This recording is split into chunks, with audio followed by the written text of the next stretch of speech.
The best Hesi in NBA 2K22 just got better for NBA 2K23, and in this video I'm going to show you how to use it in-game, how to set it up for advanced shot creation, and why it pays to change your pace and just not hold turbo every time. So stick around because there are some advanced shot creation techniques in this video that will really help you improve your ability to get to the basket or create space to hit a wide open jump shot. This video will show you the value of setting up your opponent by changing pace, so let's get started with the basics of this specific move. So to perform this move, you want to start with any right stick size up and then hold the left stick to the left or to the right depending on where your ball hand is. It's that simple. You can also set this up with any right stick input with turbo held. Just make sure you release turbo after you launch out of the size up. The important thing here is you want to launch parallel to the basket or almost horizontally and then release turbo after you launch. So this move works because any launch or any burst will force your defender to really try and catch up with you. When you change your pace, it lulls them to sleep and you're able to attack your defender depending on how they play you. And as you can see here, Jordan Poole lulls Desmond Bane to sleep. That extra bit of momentum which carries Desmond Bane got an ankle breaker out of a left stick crossover.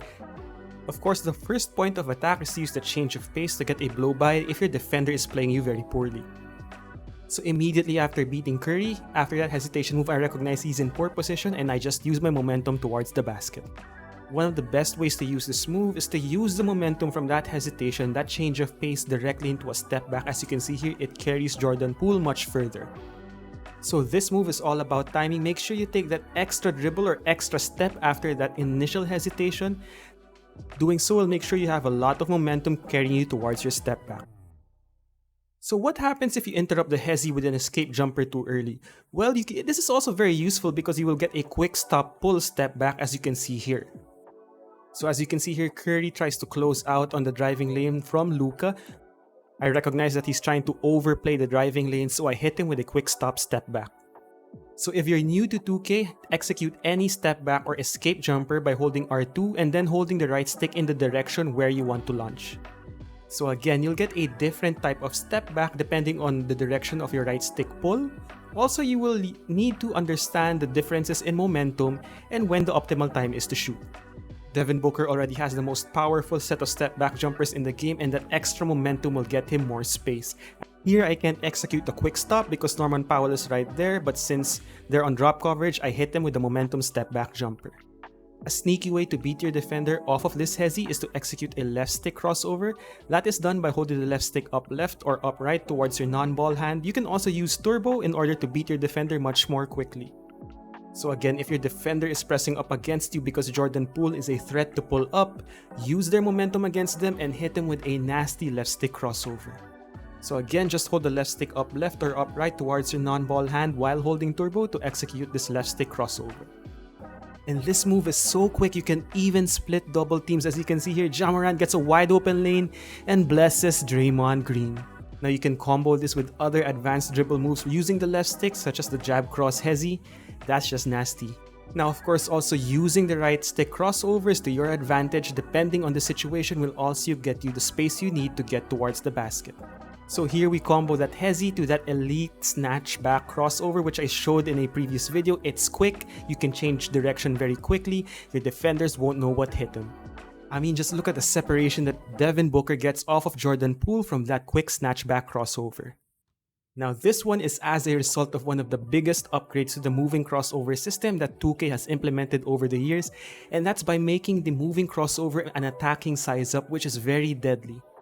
So this move is simple, just tap up left or up right towards your non-ball hand on the right stick and combine that at the right time with your Hesi and you will really catch your defenders off guard because it's an attacking size up which is very quick, a lot of momentum being carried over, you can hit a step back or get towards the basket. As you can see here, if you execute the flat moving crossover, it's not as effective. And this moving attack crossover from Curry is just deadly. It sets up that step back with that extra bit of momentum really well, and you can even use it to get filthy finishes at the basket. Look at the speed in which Curry goes from that Hesi into the crossover and directly into a layup animation that's damn near unstoppable. Now this huge upgrade to moving crossovers will allow us to execute a particular technique out of the pick and roll, which has been very difficult to execute in past 2Ks. I'm talking about snaking the pick and roll. So by snaking the pick and roll, you move left to right or right to left once you get past your defender to create that extra bit of space that you need. And that's exactly what Steph Curry does here. Luka trails Steph. Steph hits that attack crossover. Christian Wood cannot follow, and then we're open for that nasty step back jumper. So definitely check out the animations of your favorite player off of the pick and roll. Paul George also has a very elite moving attack crossover, which can snake the pick and roll very effectively. Luka is another one of those guys that has one of the best moving attack crossovers, so give him a look, try this technique out. This is a very elite technique off of pick and roll action. So again, just try out different moving size-ups from your favorite players, mix in that change of pace, Hesi animation, lull them to sleep, and then hit them with a nasty right stick crossover. Look at this move right here, we set him up with a Hesi, get this momentum moving backward, hit him with that behind the back straight into a step back jumper. And as a pro tip, mix up your crossover timing with your Hesi. As you can see here, we hit the Hesi and then immediately hit a crossover and created unreal amounts of space. This is the value of playing with pace, changing up your timing, and making sure that you're not predictable on how you attack your defender. You can also use a in and out Hesi by tapping the right stick up into the left or up into the right towards your ball hand after that Hesi. And right here, Christian Wood lost his mind playing drop coverage on Steph. We hit them with a nasty in and out Hesi, angling our body a little bit more perpendicular towards the basket. Hit that in and out. Luka tries to overplay Steph to recover, and then we hit him with a nasty step back jumper.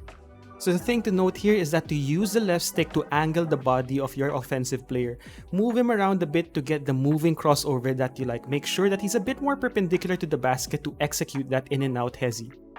What's even more devastating is if you mix in your left stick crossovers after that Hesi. As you can see here, we send Curry flying, hit that left stick crossover, and then finish at the basket like Ja Morant can.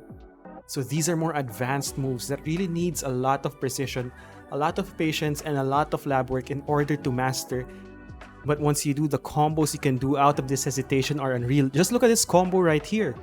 Now the last move is a hesitation move after that hesitation move. So after that Hesi, hit the right stick towards your ball hand, and then you'll do this little walking hesitation dribble, which you can then use to set your defender up and go that other direction. So this really is my number one tip to getting more success out of your step backs. Use different change of pace techniques to create that additional bit of space that you need. And just as a bonus move, you want to make sure you practice your different size-up combos. Maybe stop a little bit as we execute a switch-back dribble there into a crossover. That just generated an unreal amount of space because Mikal Bridges was moving backwards. His momentum carrying him backwards. Now he's forced to push up to Paul George, and then we hit him with that switch-back into a crossover launch directly into a step-back jumper. So I hope you enjoyed this video and got a feel for the value of changing pace. I've made several videos before on the value of changing pace in NBA 2K. Also the value of this hesitation as your number one way to change pace and create that added bit of separation using your different left stick or right stick combos and your escape jumpers.